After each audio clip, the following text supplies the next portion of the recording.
Hello, I'm Dr. Sudeep Koshy, Kurien, interventional cardiologist. Once I was passing through the emergency department and a young man aged 30 years was wheeled in cardiac arrest. So CPR was going on, and because he was so young, I just stood there because others were resuscitating him. I just stood there waiting to see if I could help. Even after 5 minutes of CPR, they could not revive him. So as the echo machine was lying close to the person, I said, I'd just have a look.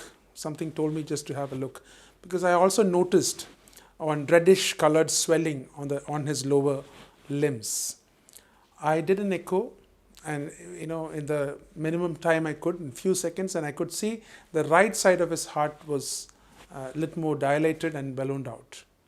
And then we thought of a very common but missed diagnosis. That was pulmonary embolism. Now, what is pulmonary embolism? Pulmonary embolism is when large clots form in your veins which carry impure blood to the right side of the heart.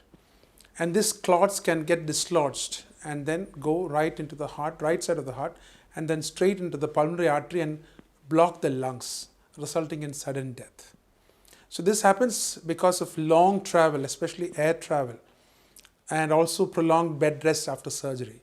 So this is why it's so important for you to walk around during travel, to stop your vehicle after probably an hour of travel and get outside, and also during flight travel to walk around once in every 40 minutes or so. So in this case, the patient had some infection, some issues with his foot, so he was bedridden for 3 or 4 days and without moving at all. That resulted in a clot forming in his legs.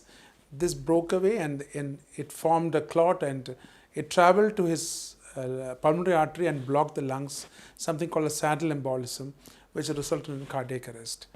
So what do we have to do here? So while the CPR was going on, we thrombolized the patient. That means we gave medicines to lyse this clot, and 2 minutes into giving the medicine, suddenly the patient revived. And we didn't have time to take a CT pulmonary angiogram to diagnose, because the patient was in cardiac arrest.